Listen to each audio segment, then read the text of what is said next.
you are already ahead of 90% of people if you are watching this video and you are a good communicator. It is statistically proven that people who are good communicators get better jobs and even get better relationships. And right now, if you look at our generation, the way things are and how people are acting, we have less communicators, so it's a skill that is in demand. So if you look at our generation, you have like sort of like our generation is full of introverts who don't know how to speak to people, but it's just like are not really good at communicating and public speaking, not really good at social skills.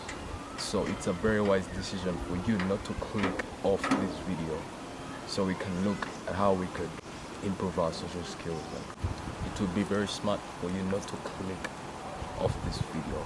Being a good communicator, being a good social skills person is equivalent to being a handsome man in this generation. I like to think of communication more like a mirror.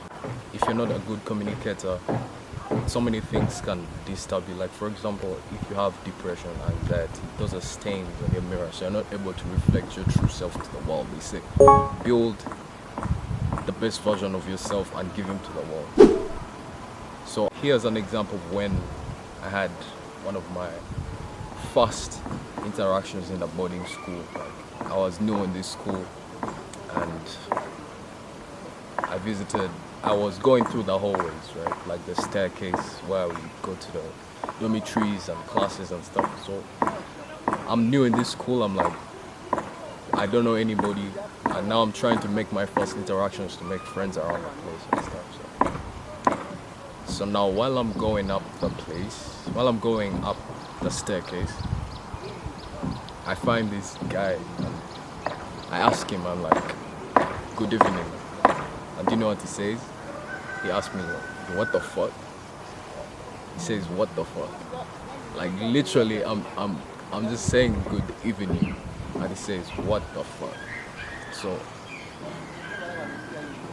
I was already nervous at the time, so nervous at the time. So when I said good evening to this guy, he just said what the fuck in like a shocked way, and in that kind of way, it made me feel like, yo, why did I even do that? Like, that was weird as hell. That was so awkward. So I decided, let me just walk away. So that was the interaction. It's good evening, what the fuck? And I sort of like shy and walk away.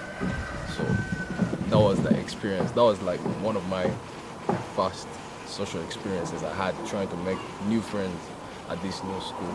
So how did this make me feel? Made me feel shy. It made me feel weak, like a weak man. Yo, why did I even say good evening? Like, made me feel weak and sort of like a bully, that kind of feeling like as if you're bullied or something. So yeah, that was kind of it. How did it affect my ability to express myself? Well, after that, I started to have self-doubt.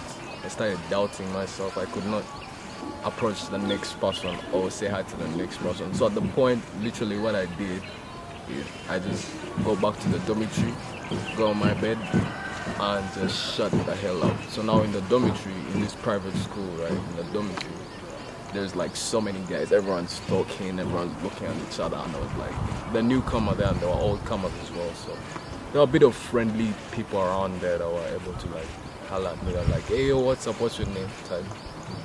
Yeah, that was my first experience approaching a stranger, a newcomer. Well, afterwards we became friends with the person, by the way. We became friends and everything, but the first experience wasn't really good. Like, I think to him it was more like, what? You should have been like, yo, wagwan, because that's how we greet each other these days. Be like, wagwan, yo, what's up? But because I grew up from this kind of family where we are formal and stuff, so it was more of a good evening, nice to meet you type, but could have said wagwan or something like that. So he was probably shocked when I said good evening. So I was like, wait, what? But for me, I took it in a way like sort of like a rejection, and yeah, pretty much that's what happened. But in order to get rid of being nervous, because that did affect me for like pretty much the rest of my life. So if you want to get rid of that, you need to have a change of a mindset, a shift in your mindset, and you need to switch up the kind of intention that you approach with. You need to approach with a goal in mind. When you go into a conversation, when you're trying to speak to someone, like for example, you're new in an area, you could be asking for directions. That's a goal, right? You could be asking for directions. You could be asking for a book or something, or you could be trying to know just about the area. Yeah. Number one first thing is to have a goal in mind. Another thing is to practice in low stakes environment.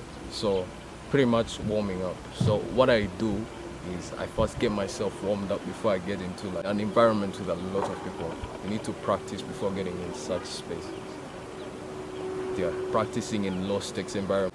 Moving across the street, you find a gentleman eating maize or something, then good evening, you greet him, stuff like that, just simple greetings. Then you can gradually improve, you can gradually top up the words. For example, if the first person that you spoke to, just great, you said good evening, then the next person you should, good evening, how was your day?